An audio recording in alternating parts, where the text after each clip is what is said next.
All right, Tuesday. Tuesday. Out cold. Making progress. Making progress. Hey, thanks for joining us for KARE 11 News at noon. Over the next 30 minutes, we'll be talking about phones in schools. Many school leaders are saying they're a distraction. Now, Minnesota lawmakers are proposing statewide bans.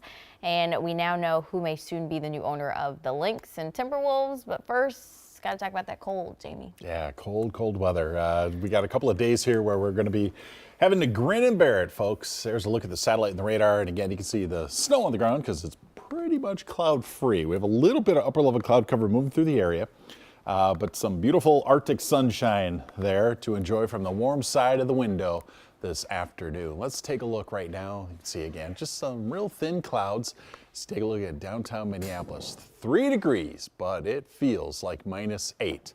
Southwest winds are relatively light, 6 miles an hour, but you can see just what a light breeze will do to that temperature at this time of year. Looking ahead through your afternoon, heading into the evening hours, don't expect much of a warm up. Single digits, and we're just barely above 0, and you can see the numbers will easily fall later on this evening. Like I said, we grin and bear it for a few more days, a short little warm spell into the weekend, which temperatures are still below average right there. We'll talk about what's coming up even behind that short little warm spell in just a few minutes. All right, sounds good. Thanks, Jamie. Well, if your child brings their phone to school, you'll want to hear our top story. Some Minnesota lawmakers are working right now to crack down on phones in class. The latest proposal would ban them almost entirely across the state. Michelle Beck takes us through the proposal.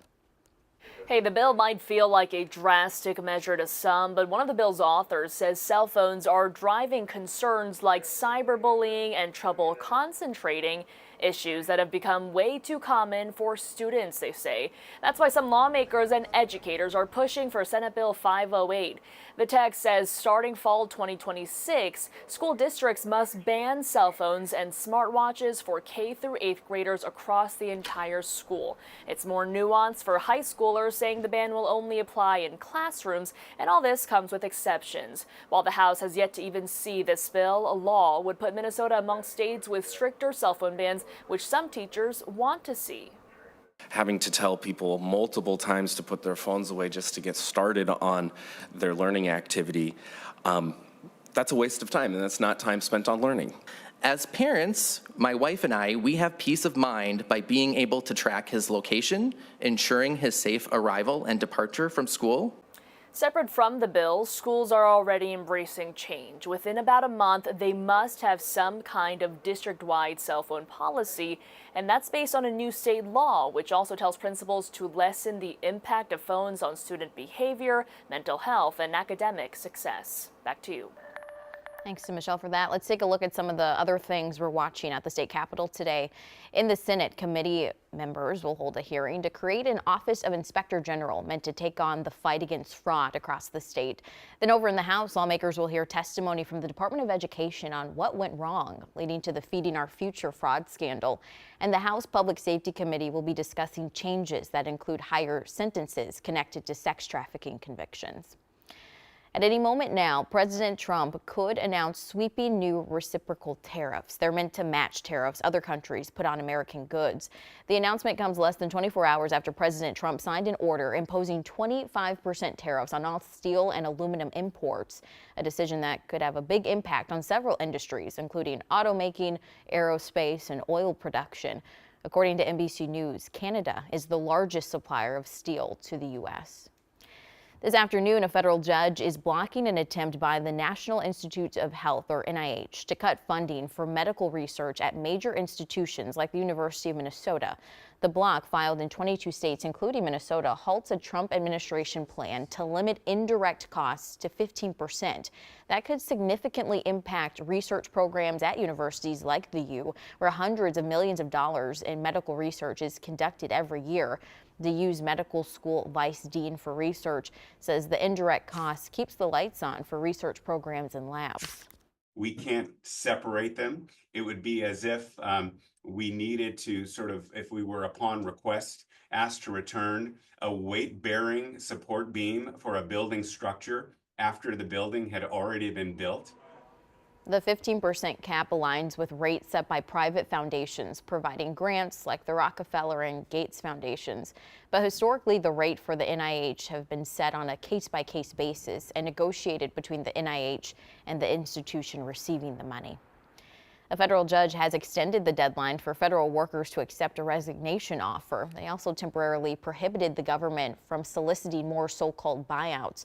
White House officials said it last week 60,000 people had already accepted the deal.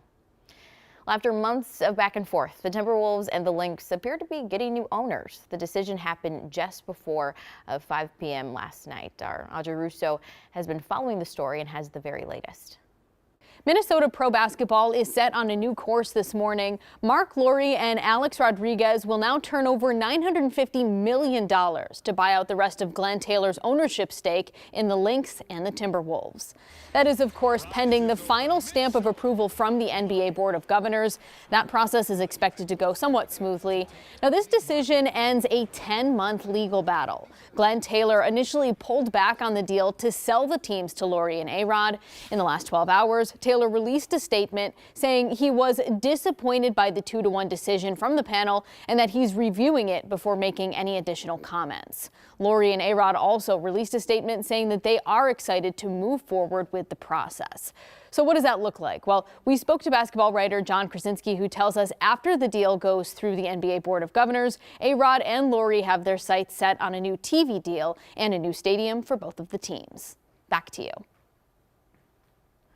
Well, new in the last few hours, First Avenue workers have come to an agreement on a new contract. The union, representing 230 workers at 7 venues across the metro, says they voted unanimously over the weekend. The union says that contract includes raises, better schedules, and protections for LGBTQ+ workers and more.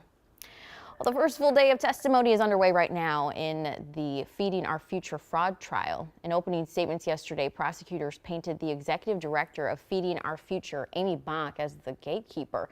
They claimed Bach decided who was in on the scheme and who was out, saying she enjoyed the power and popularity. Bach's attorney pointed the finger at co-defendants in the Minnesota Department of Education. He said Bach's co-workers at MDE took bribes from people who wanted to run meal sites, and Bach didn't know because they lied and she doesn't speak Somali. The trial is expected to last up to a month. Today, we expect to learn more from Minneapolis police about a 15-year-old wanted for attempted murder. That child is one of 6 juveniles arrested last week. We're also learning that 3 of those kids, all boys, have been charged. Police say they range in age from 11 to 15 years old. They allegedly pushed a 62-year-old woman to the ground last week and took her car. 3 hours later, police found the group thanks to some information from their parents that led to their arrest. Officers say they also received help from community groups who are involved in the department's curfew task force that was created last summer.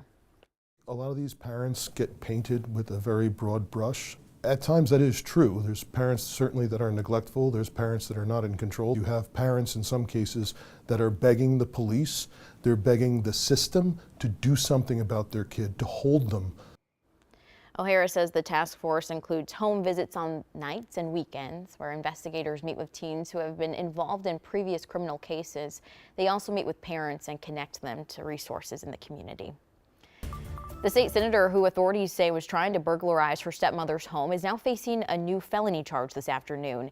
In an amended complaint filed in the last 24 hours, Senator Nicole Mitchell faces an additional charge of possessing burglary tools. Court documents allege officers found Mitchell with a crowbar and a flashlight covered by a sock.